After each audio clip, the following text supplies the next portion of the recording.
You know how on IG there's a guy who always races to put first on everyone's post? And yeah, it is pretty much always a guy.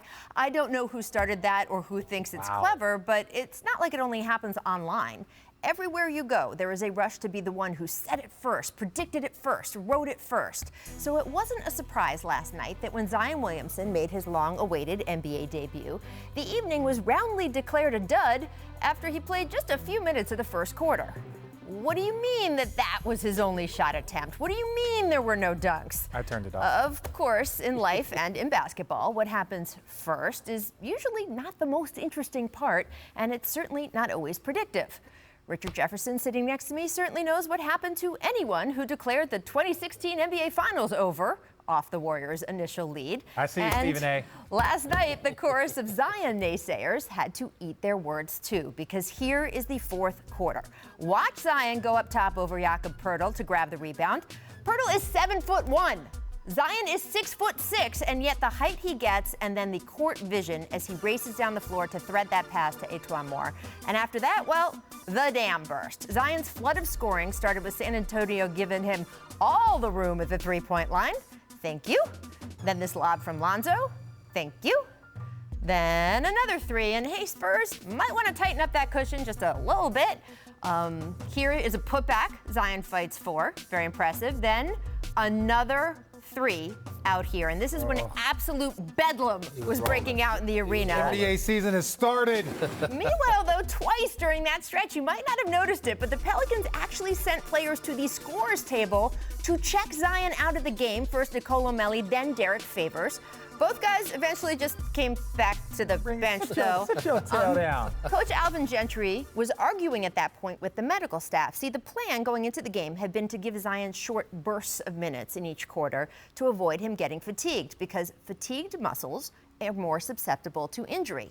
That's the science, but of course there is science, and then there is an absolute hot streak, and that is what Zion was on. So according to our Mark Spears, Gentry actually bargained with the athletic trainers for just a little bit of extra time. He got it, which is how we got this. Zion, Aldridge, ci sigue. Otro triple, 4 de 4. 석점 시도. Zion Williams. No. Zion. No. Zion. Welcome to the NBA. Oh, welcome to the NBA, Zion Williamson. And as you can see there, the ripple effect of what he did last night wasn't just felt around the NBA, it was felt around the world. You know, Zion only took 4 threes the entire preseason, only made one of those. But he said during his injury layoff, there were a lot of days when all he was allowed to do was spot up shoot. And hey, I guess practice makes perfect. And certainly at that point in the game, with Zion 4-4 from 3 and having given the Pels the lead, there was a push to leave him in. But finally, at the timeout, Gentry delivered the news to Zion he was done. And again, according to Spears, Zion argued, saying, quote, "Coach, I can win the game for this team."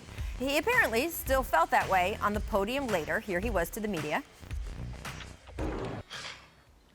It's very hard. You know, I'm 19, honestly. In that moment, I'm not thinking about longevity. I'm thinking about winning that game. So it was very tough. Could the Pelicans have won if Zion had stayed in? Maybe.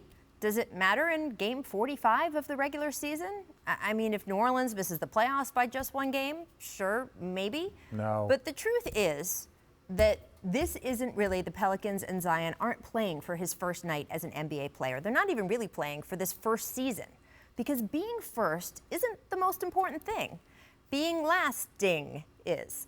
And if Zion showed us anything, it is that he is someone worth waiting for, and that he is someone we want to be able to watch for a very long time.